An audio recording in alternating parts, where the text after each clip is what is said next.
Welcome to TimeOut, everybody. Never forget, don't call a timeout unless you have one. I'm with Coach Zai and Justin. So let's get right into this. So we start off last night, Monday Night Football, one of the worst games I've ever seen. Let's start it off. What do we got? Hold on, Jake. I need to address something really quick. Need to get something off my chest. Go ahead. I just want to prove my point that I was right. I just got done watching Villanova at Penn.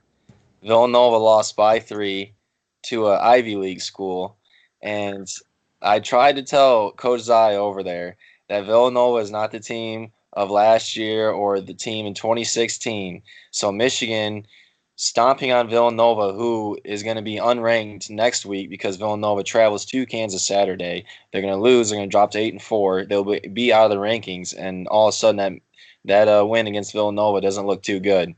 Any comments? How about being North Carolina by 15 plus? That was a decent win, but I'm just telling you, Villanova. Penn was a tournament team last year that played tough on the road, tough place to play. On the road, but do they lose that game last year?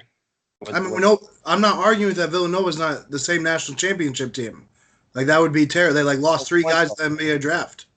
4 guys, but that was my whole point. They had 2 unexpected guys leave, right? A couple of days ago, that's what we talked about. It's still tough. Is it not still tough to win at Villanova? It was at Penn. Oh, you talking about Villanova? I'm talking about Michigan beating Villanova. Is it not tough to win there, no matter who you are? I said they're a respectable team, but they're not a top tier team. That was my whole point. Right? But we rolled North Carolina, who's a top team. We've rolled everybody. That was a good win, but you're trying to be in the top 3 or top 2. We haven't lost. These other teams have lost. My whole point, the whole argument was yesterday. I told you when the rankings came out, you said Villanova is. I told you Villanova is not the team of last year. They're not a top tier team. And I said they'll make the Sweet 16. They will not make the Sweet 16. We'll find out. Don't count Jay Wright out. They will lose in the second round. They are not making it past the second round. We'll see. Okay. I just need to get that off my chest just because I wanted to prove that I was right. Okay. Sounds good. Anyways, let's get into Monday Night Football last night. Again, personally, one of the worst offensive games I've ever seen ever. So what do we got? Go ahead, Zai. Kirk Cousins 0-7 on Monday Night Football. He's like 4-14-1 on the road against winning teams. With the Vikings, he's 0-5-1 against winning teams. He's overrated. He needs to give his check back. He can't win big games. That's the bottom line. I agree. All those numbers, all right, that you just threw out there. We'll go back to what I said yesterday. Okay, Zai, you said it was a must-win game for Kirk Cousins. Minnesota was going to go in there and win. I basically said no way. When Seattle has to have a must-win at home, they don't lose. What they do, they had a great game.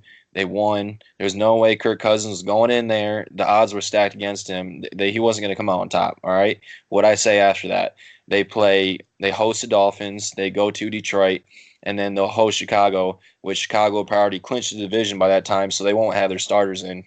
So Minnesota will win out, like I said. They will be 9-6-1 and be good enough for a wild card spot in the playoffs. So is Kirk Cousins overrated? I believe not, because he's a middle pack guy. Nobody says he's a top tier guy. He's middle in the pack, and he's good enough to be starting quarterback in this league. Like I said yesterday, they will be 9-6-1 and they will make the playoffs.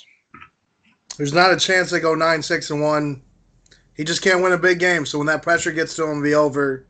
And whether you think he's top tier or not, he asked for the money, he got the money. Like, he demanded that. Took the franchise tag a couple years to make sure he got the money. Well, so far it's looking like he's not worth that money. So there's a lot of pressure on him, and he's just going to fold. Like, a couple years, Minnesota will be moving him. Let me ask you this. Who do you see him losing to then on the remaining schedule? The Dolphins and the Bears. The Dolphins and the Bears. And the Bears. Wow. Okay. I could see him losing at Detroit, only because the Lions tend to win games they're not supposed to win, and they lose games they're not supposed to lose. I know we're not about the Lions right now, but it would honestly not surprise me if the Lions actually came out and beat them. but I can see them beating Miami at home and beating Chicago at home. But the Lions, I mean, Lions, I'd be willing to bet they lose at Buffalo on Sunday because they're not supposed to lose that game. But they'll give Kirk Cousins a run for their money at Ford Field. Yeah, I agree with you on that. They're a really unpredictable team.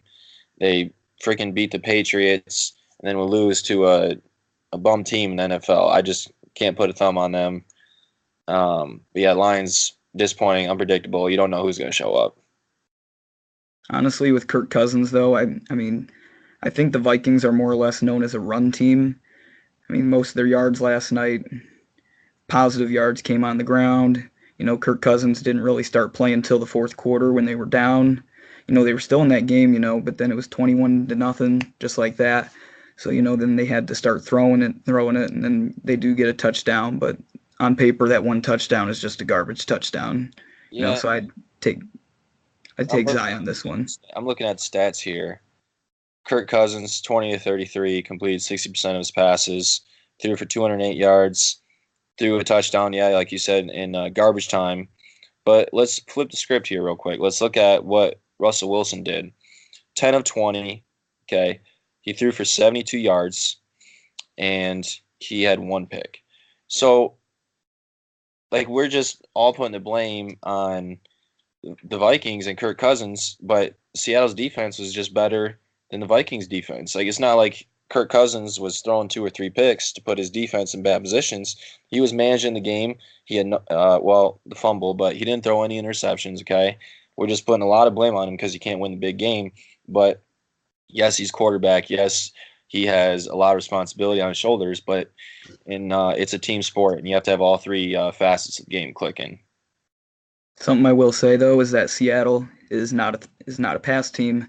Haven't been a pass team all year long. They just hand the ball off. They had over 214 yards of rushing, including Russell Wilson running for 40 of them. So I mean, you don't really need to throw the ball or compare these two quarterbacks if you don't throw the ball. I mean, they didn't score until like a minute 10 left in the game. You can have excuses, playing good defense, whatever. Like, your job as quarterback is to score. He doesn't win big games. He doesn't win Sunday night games, doesn't win Monday games, doesn't win against winning record teams. So, and Russell Wilson made some mistakes in that game to give Kirk Cousins chances. They could never capitalize. He just made a couple bad throws in the red zone that should have been picked. He had one that got dropped. He just can't win the big game. They're not going to make it. I'm looking at it. I just don't see him making the playoffs. It's not going to happen. They're going to lose 2 out of 3, and it'll be the same story. Same story. Kirk Cousins always puts up some points in garbage time to make his stats look better than what they are, and never wins the big game. Minnesota will be the second wild card team with Seattle. Seattle will get in at 10-6, and then Minnesota will be the last wild card team to get in there at 9-6-1. I do like Seattle. They got a favorable schedule. They're going to win 2 out of their next 3 at least.